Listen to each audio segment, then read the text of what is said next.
This question is going to Frankie first, and then if any of you gentlemen would like to comment regarding or your, I'll give you all each opportunity to do so. So the 2020 Lavaca County budget shows Commissioner Precinct 3 received an 8.42% increase in your annual salary. So in part, 58,166. And the remaining Precinct 3 workers received a 3.28 increase in salary. These increases collectively are nowhere in alignment with the salary increases in the private sector of the county. Please explain your support for this process, or please explain your plan otherwise on these kind of salaries. Lavaca County salaries are very conservative. They're much in line with what our economic structure is. We have an average personal income, per capita income of around $31,000. We have a we have a combined household income around $53,000.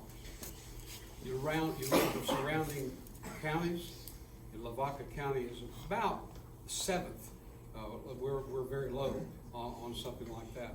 And as far as comparing it to the public sector, there's no comparison. There's absolutely no comparison in government-funded commissioners or the private sector. I deal with Mr. Casper, and I know that he pays his executives a lot more than mine. But if you had 4,800 employees and you are acting as a CEO, you deserve a livable wage. Thank you. Do y'all want to comment?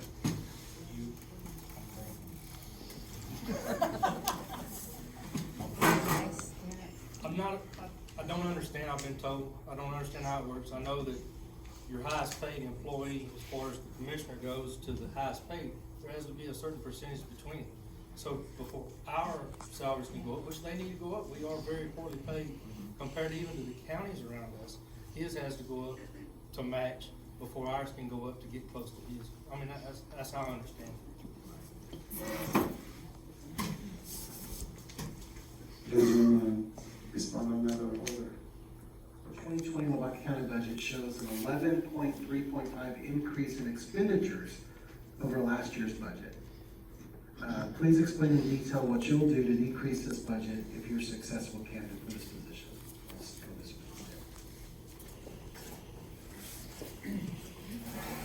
With the cost of living going up, I don't see a way you can decrease it. You look at inflation, look at gas. Gas is $2.29 a gallon. It goes up.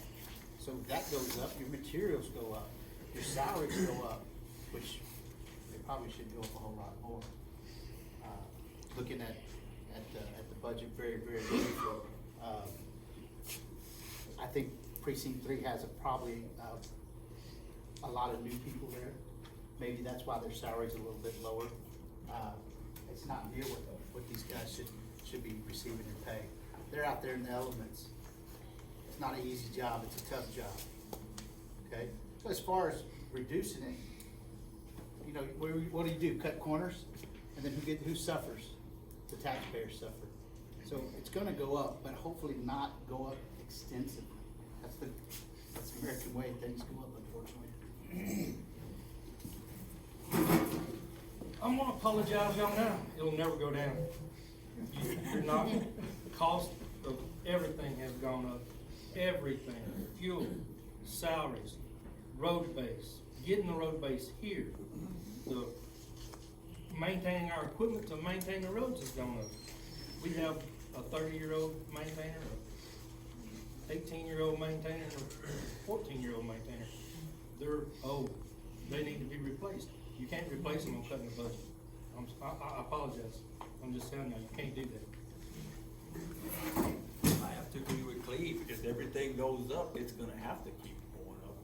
To especially like with equipment wise, because equipment is through the roof. A maintainer, just for instance, a maintainer, what was 20 years ago for about 80, 90,000, you're gonna spend, well, yeah. Now it is 300,000. I mean, it's gonna have to keep growing to keep up with the way things are going. Could you repeat the question? So the current 2020 Lavaca County budget shows an 11.365 increase in expenditures over last year's budget. Please explain in detail what you would do to decrease this budget if you are a successful candidate for this position. The Lavaca County general budget is $14,700,000. That's approximate. My budget is $2,300,000 and something thousand. My road and bridge budget is only about $800,000. It cost $80,000 to rebuild, re-chip seal a road, and that doesn't even count labor. We'll have to do a lot of subcontracting with specialized equipment. As far as what we can do, we live in a wonderful community. We're very blessed with oil and gas money coming to the individual. No oil and gas money goes straight to the county, none whatsoever.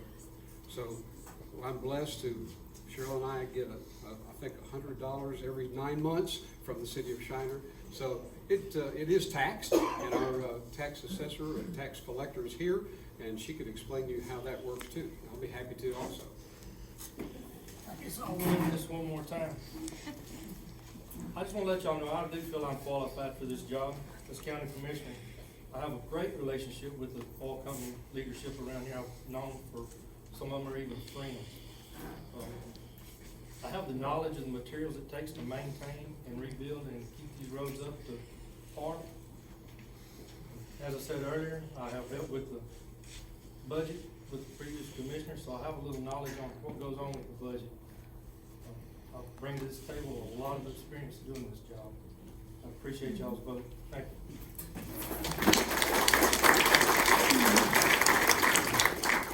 In 2018, the previous commissioner retired from this position. And at that time, I did not apply for this position, as it was mentioned earlier. I did not apply. Remember that. I did not apply in 2018. I put my name in the hat this time with the support of my wife and several people in the community coming forward and asking me to do this. They see that my leadership that I've done for the county for the past 26 years is something that's remarkable compared to the other three gentlemen that's running for this. I've been a Lavaca County employee for 26 years. My interest is here. I'm familiar with all aspects of county government, from the sheriff's department to the county clerk to the district clerks to the county auditor's treasurer and so forth. If elected into this position, I will be one of only the one here that will take a pay cut if elected into this position. Thank you.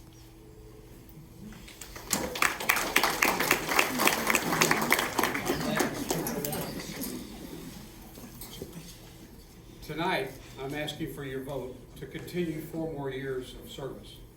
I've been in office for a year, and during that time, I've completed 28 hours of continuing education. The state only requires 16. I've established a yearly employee evaluation policy for merit raises and promotions.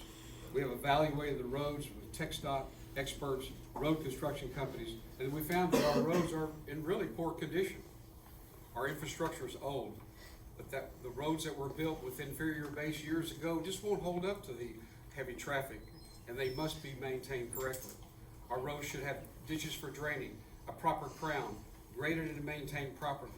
Currently, I have contracted with Texas A&M engineers, and they will be here training us on grader training, and it'll be good for all of us. Also, with the assistance of Judge Wojtek and his administrative assistant, Dana Johnson, Precinct 3 has negotiated a policy with the oil companies, is that they pay their, let's stop.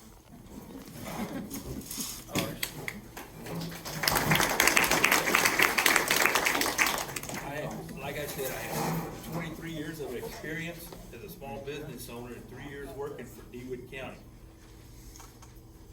And y'all can tell I'm real articulate.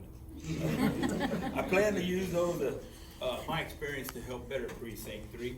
I too know about I really do know every aspect of building a road, what it costs, what it takes. His 80,000 is pretty much on. and that's not on a heavily traveled road. You have to spend more for that. But I think what I bring to the table will really benefit with new ideas, to make the county a lot better, especially precinct 3. Thank you.